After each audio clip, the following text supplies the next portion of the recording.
Respected Hanga sir, principal ma'am, my dear colleagues and the lovely students, जैसे कि हम सब आज शिक्षक दिवस मना रहे हैं तो ऑब्वियसली सिर्फ एक ही नाम है जो कि हम सब आज के दिन जिनको हम बार बार जो है वो याद कर रहे हैं, वो है डॉक्टर सर्वपल्ली राधाकृष्णन। दुनिया में इतने सारे, जब से दुनिया चल रही है, बहुत सारे अध्यापक, बहुत सारे शिक्षक आए हैं, उनके किसी के नाम के ऊपर शिक्षक दिवस क्यों नहीं मनाया गया? सिर्फ सर्वपल्ली राधाकृष्णन के ऊपर ही क्यों मनाया गया? तो इसके लिए आपको सिर्फ एक छोटा सा कोट जो है वो मैं आपको बताना चाहती हूँ। कुछ पंक्तियाँ हैं किसी की। The teachers like leaves everywhere abound, effective teachers like fruits are rarely found. इसको एक्सप्लेन कर रही हूँ मैं कि जो शिक्षक हैं वो पत्तियों की तरह हैं। टीचर्स लाइक लीव्स, अध्यापक जो हैं वो पत्तियों की तरह हैं जो हर तरफ भरपूर संख्या में हमें मिल जाएंगे। टीचर्स बहुत हैं, लेकिन प्रभावशाली शिक्षक जो हैं वो उन फलों की तरह है जो बहुत ही दुर्लभ होते हैं। तो जो सर्वपल्ली राधाकृष्णन थे वो भी एक फल थे, एक शिक्षक के रूप में हमारे सामने जो एक आइडेंटिटी बनाई है, और हम लोग भी जो हैं वो उनको आज तक अपना बोल सकते हैं कि हम अपना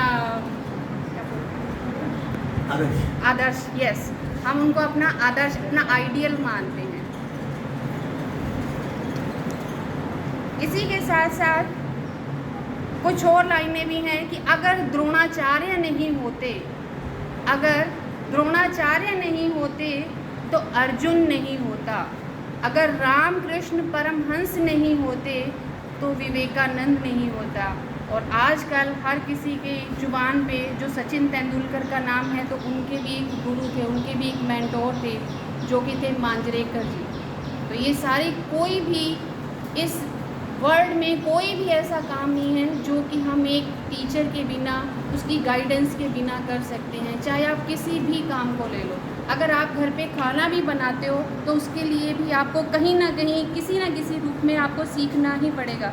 हर छोटे से छोटा, हर बड़ा काम जो भी हम करते हैं अपनी रूटीन में, तो उसके लिए हमें कहीं ना कहीं किसी न किसी से सीखना पड़ेगा ही, और वो हमारा ऑटोमेटिकली एक गुरु बन जाता है। अब गुरु जो है वो एक गुरु बनना और एक गुरु होना, ये दोनों चीज़ें भी अलग हैं। एक टीचर बन जाना और एक टीचर होना, ये भी दोनों बहुत अलग अलग बातें हैं। तो इसी से रिलेट करती हुई आपको एक शॉर्ट स्टोरी मैं सुनाना चाहती हूँ। तो जैसे कि ये हमारे पुराणों में भी लिखा हुआ है कि एक सच्ची घटना है। तो ये कल ही मैंने भी सुना था कि एक वैराग्यवती नाम की एक स्त्री थी जो कि विष्णु भगवान की एक बहुत बड़ी भक्त थी। हर दिन वो विष्णु जी के मंदिर में जाती थी, वहाँ पर उनको स्नान कराना, उनका सारा श्रृंगार करना, और उसके बाद उन्हें भोग लगाना, सारा दिन वहाँ पर भजन कीर्तन करना, सारा दिन वहाँ पर वो रहती थी। और वो थी एक रिच फैमिली से, उसके फादर जो थे वो एक लैंडलॉर्ड पार्टी थी। तो अब क्या हुआ कि एक बार एक चोर जो था वो रोज़ उसको ऑब्जर्व कर रहा था, वैराग्यवती को। तो अब वो देखता था कि इसको कुछ पता तो है नहीं, ये तो बिल्कुल भोली है। जैसा कि लोगों का माइंडसेट होता ही है कि जो अमीर लोग होते हैं वो बिल्कुल भोले होते हैं, उनको किसी भी तरह से हम चीट कर सकते हैं। तो एक चोर उसको रोज़ ऑब्जर्व करता था, वैराग्यवती को। तो उसने कहा कि इसका कोई गुरु तो है नहीं, ये खुद ही अपनी तरफ से ही जो है वो विष्णु जी से बातें करती है, ये जो भी है अपने आप को डेडिकेट कर दिया उसने।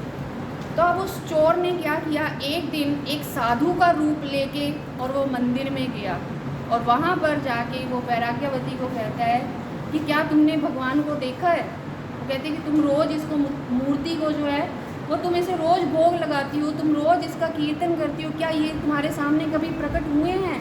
क्या तुम्हारी बात कभी इन्होंने सुनी है? क्या इन्होंने कभी तुम्हें किसी चीज़ का जवाब दिया है? तो वो कहती है कि नहीं, इन्फ्लुएंस होगी वो उस साधु से। तो उन्होंने कहा कि मैं तुम्हारी मदद कर सकता हूँ। कहती कि ठीक है कि, लेकिन इसके लिए तुम्हें मुझे अपना गुरु बनाना होगा। कहती ठीक है, अभी तक तो मैंने किसी से दीक्षा नहीं ली है, तो आप मेरे गुरु बन जाइए। और वहाँ पर वो जो चोर था वो वैराग्यवती का गुरु बन गया।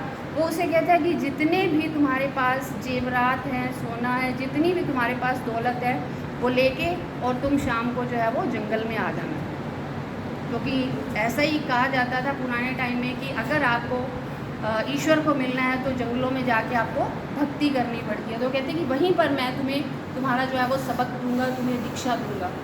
तो वो ठीक है, वो कहती कि ठीक है मैं पहुंच जाऊंगी। तो वो सारा अपना जो भी उसके पास उसकी संपत्ति थी वो लेके और जंगल में पहुंच जाती है।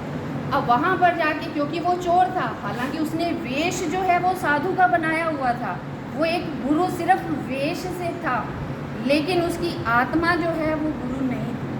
तो वो अपने जो है वो दिखाया, उसने उसकी सारी संपत्ति को अपना एक साइड में रख लिया और वैराग्यवती को एक मोटे से पेड़ के साथ, मोटी सी रस्सी के साथ उसे बांध दिया और कहता है कि मैं 5 दिन बाद आऊँगा, तब तक तुम यहीं खड़े